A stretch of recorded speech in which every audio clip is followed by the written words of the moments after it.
noches, Ramos. Bienvenidos nuevamente a otro día más de la lectura pública de la Biblia. El día de hoy nos toca leer primero el Salmo 72, que es una oración que vemos que David hace hacia su hijo Salomón en busca de sabiduría, que pueda ser un rey que reine con la sabiduría de Dios. Y esto creo que es importante entender por dos cosas. Una, tanto podemos nosotros orar por nuestros gobernadores, al igual que entender que la sabiduría de Dios no es exenta de buscar, que no hay nadie que ya tenga toda la sabiduría, sino que aún para nuestras propias vidas es necesario buscar esa sabiduría de Dios. Después vamos a leer Levítico capítulo 5 y 6, en el cual vemos un poco más sobre el pecado, las consecuencias que requería este pecado, la necesidad de ofrecer sacrificios. Se nos dan estas instrucciones y todo lo que conllevaban estos sacrificios para el perdón de pecados. Y esto me gustaría retarte a que lo puedas leer en contexto del Evangelio, que podamos ver cómo en el Antiguo Testamento eran necesarios estos sacrificios a la luz, estas ofrendas a la luz de ese pecado, y cómo Jesús ahora fue este sacrificio que es el último sacrificio.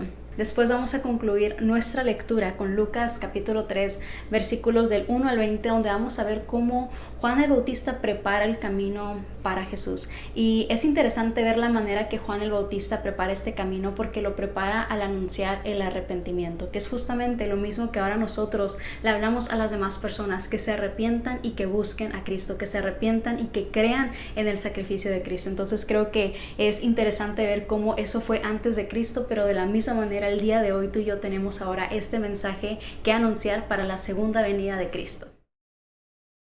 El libro de Salmos, capítulo 72.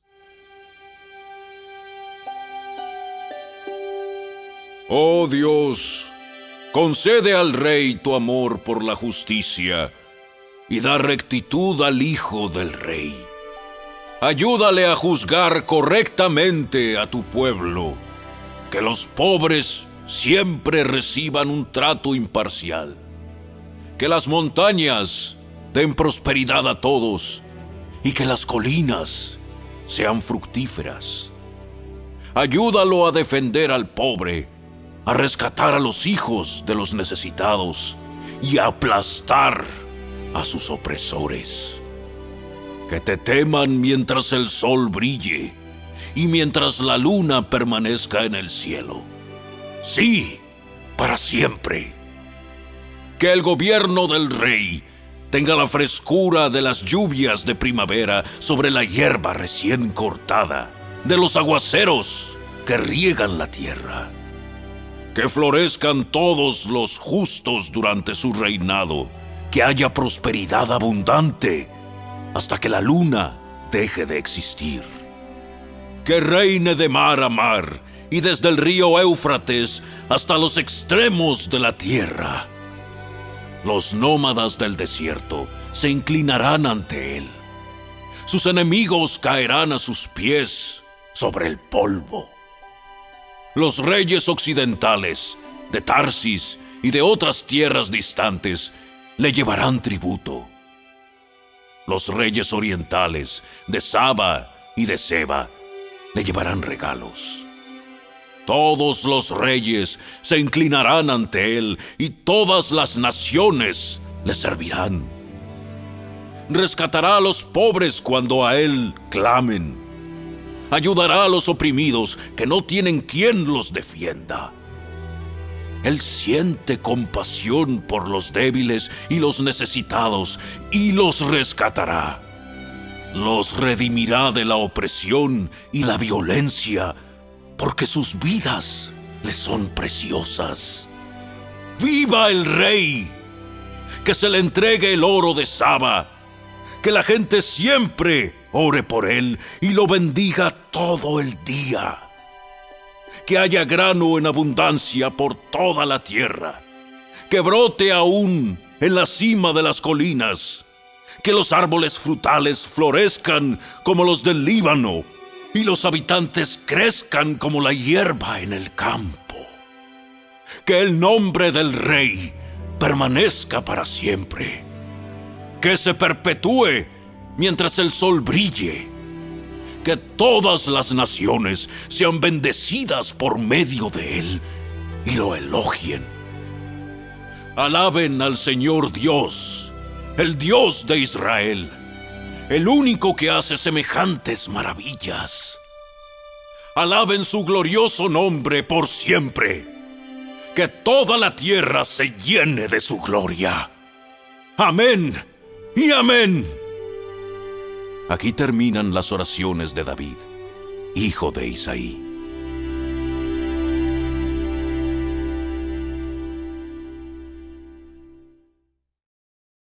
El libro de Levítico, capítulo 5. Si te llaman a testificar sobre algo que hayas visto o que sepas, es pecado negarse a testificar, y serás castigado por tu pecado.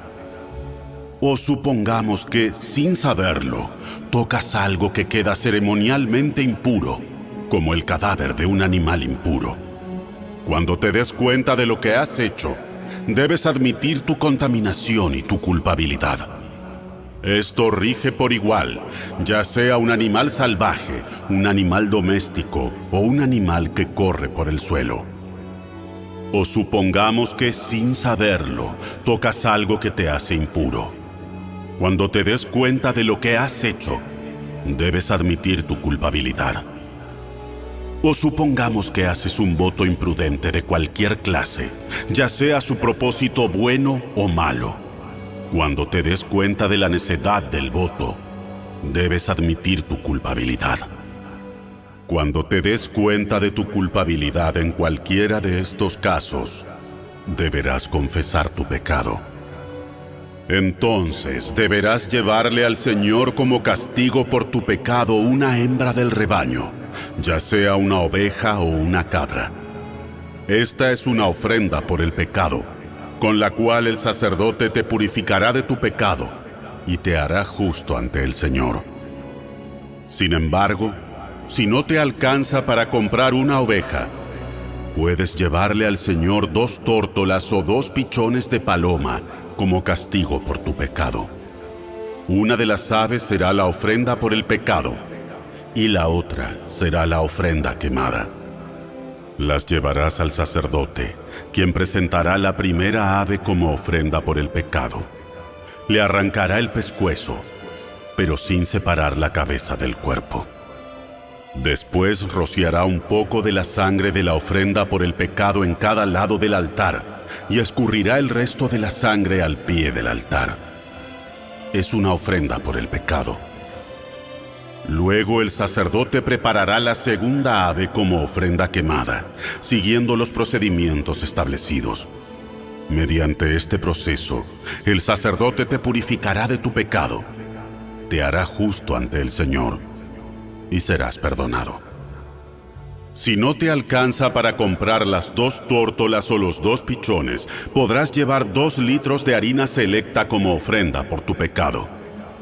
Puesto que es una ofrenda por el pecado, no la humedecerás con aceite de oliva ni le pondrás incienso. Lleva la harina al sacerdote, quien tomará un puñado como porción representativa. Él la quemará sobre el altar, encima de las ofrendas especiales presentadas al Señor. Es una ofrenda por el pecado. Mediante este proceso, el sacerdote purificará a los que sean culpables de cualquiera de estos pecados, los hará justos ante el Señor y serán perdonados. El resto de la harina selecta le pertenecerá al sacerdote, tal como la ofrenda de grano. El Señor le dijo a Moisés: Si uno de ustedes peca involuntariamente al contaminar la propiedad sagrada del Señor, debe llevar al Señor una ofrenda por la culpa. La ofrenda puede ser un carnero sin defecto, de su propio rebaño, o puede comprar uno del mismo valor con plata calculada según el peso del siclo del santuario. La persona tiene que hacer restitución por la propiedad sagrada que dañó, pagando por la pérdida, más un 20% adicional. Cuando le entregue el pago al sacerdote, él lo purificará con el carnero sacrificado como ofrenda por la culpa. Lo hará justo ante el Señor y será perdonado. Supongamos que alguien peca al desobedecer uno de los mandatos del Señor. Aunque no esté consciente de lo que hizo, es culpable y será castigado por su pecado. Como ofrenda por la culpa, debe llevar al sacerdote un carnero sin defecto de su propio rebaño, o puede comprar uno del mismo valor. Mediante este proceso, el sacerdote le purificará ese pecado cometido involuntariamente, lo hará justo ante el Señor y será perdonado. Esta es una ofrenda por la culpa, pues es culpable de una ofensa contra el Señor.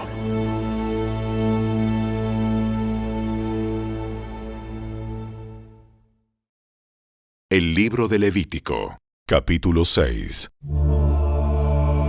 Entonces el Señor le dijo a Moisés: Supongamos que uno de ustedes peca contra su socio y es infiel al Señor.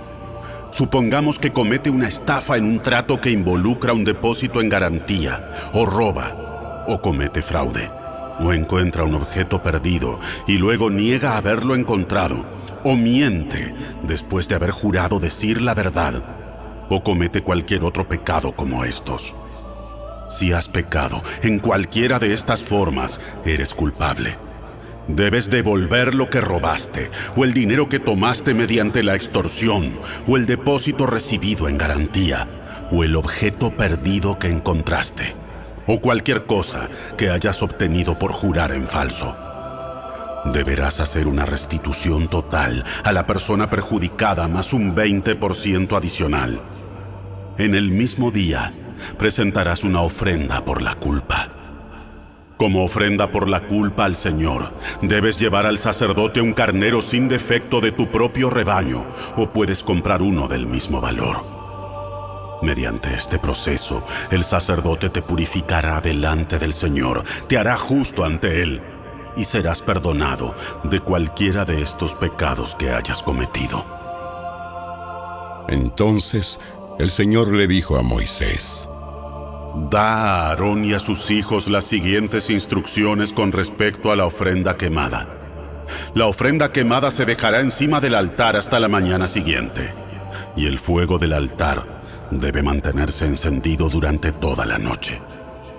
En la mañana, después de que el sacerdote de turno se haya puesto las ropas oficiales de lino y también la ropa interior de lino, deberá limpiar las cenizas de la ofrenda quemada y ponerlas junto al altar. Luego deberá quitarse estas vestiduras, cambiarse a su ropa normal y llevar las cenizas fuera del campamento a un lugar ceremonialmente puro. Entre tanto, el fuego del altar debe mantenerse ardiendo, nunca deberá apagarse. Cada mañana, el sacerdote le echará leña nueva al fuego. Luego acomodará la ofrenda quemada sobre él, y también quemará la grasa de las ofrendas de paz. Recuerden, el fuego del altar siempre debe estar encendido, nunca debe apagarse. Estas son las instrucciones con respecto a la ofrenda de grano. Los hijos de Aarón deben presentar esta ofrenda al Señor delante del altar.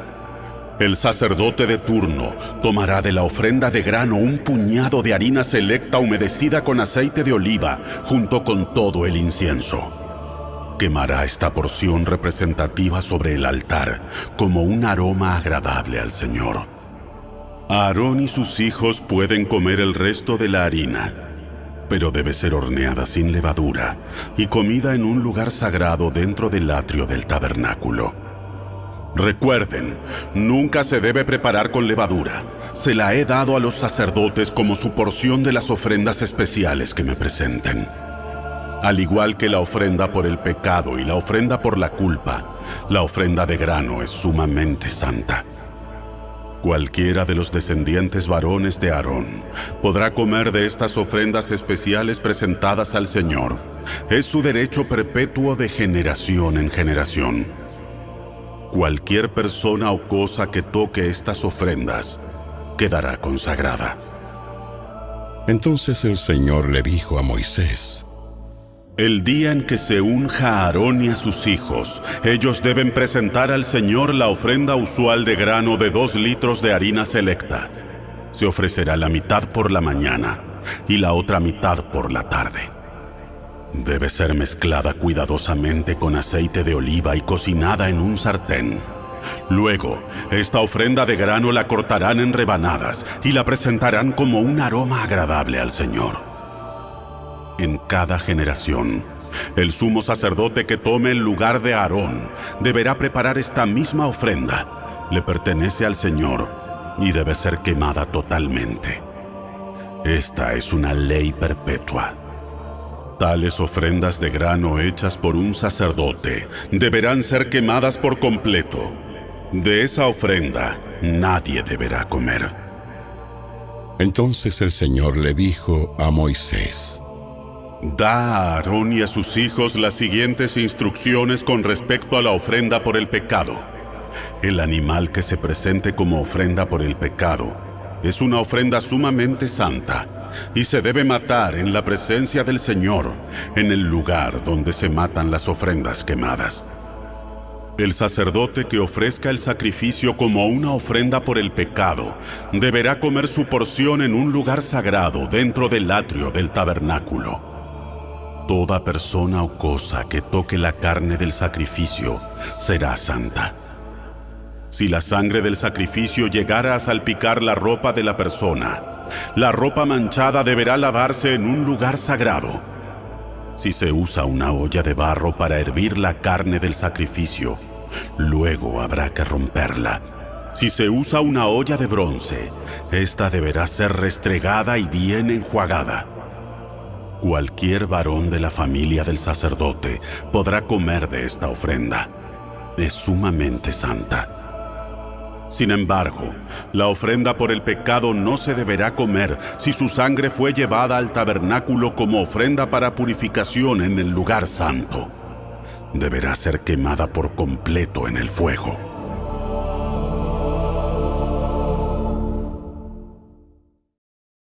El Evangelio según Lucas, capítulo 3. Era el año 15 del reinado de Tiberio, el emperador de Roma. Poncio Pilato era gobernador de Judea. Herodes Antipas gobernaba Galilea. Su hermano Felipe gobernaba Iturea y Traconite. Y Lisanías gobernaba Abilinia. Anás y Caifás eran los sumos sacerdotes. En ese tiempo un mensaje de Dios llegó a Juan, hijo de Zacarías, que vivía en el desierto.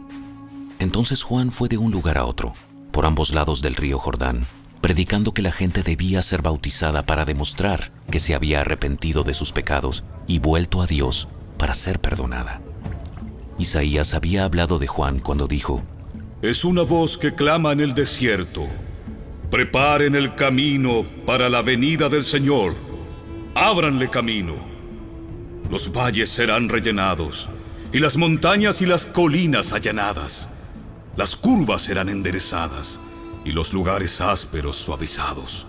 Y entonces, todas las personas verán la salvación enviada por Dios.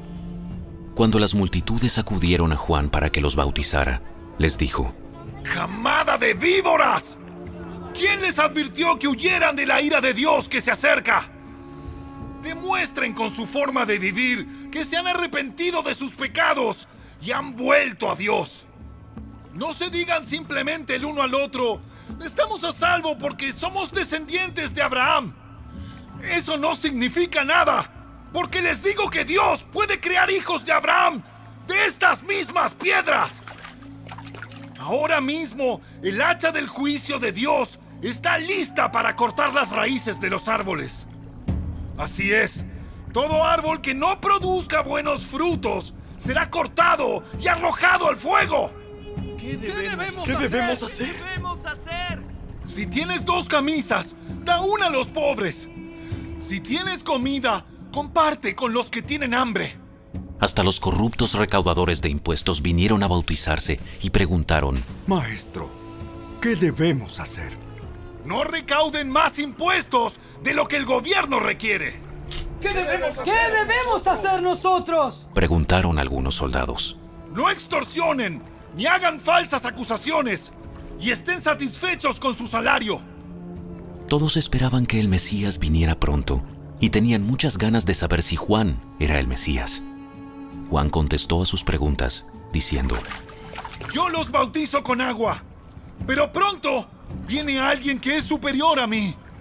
Tan superior que ni siquiera soy digno de ser su esclavo y desatarle las correas de sus sandalias. Él los bautizará con el Espíritu Santo y con fuego. Él está listo para separar el trigo de la paja con su rastrillo. Luego limpiará la zona donde se trilla y juntará el trigo en su granero, pero quemará la paja en un fuego interminable. Juan usó muchas advertencias similares al anunciar la buena noticia al pueblo. También Juan criticó públicamente a Herodes Antipas, el gobernador de Galilea, por haberse casado con Herodías, la esposa de su hermano, y por muchas otras injusticias que había cometido. Así que Herodes metió a Juan en la cárcel, agregando a sus muchos pecados uno más.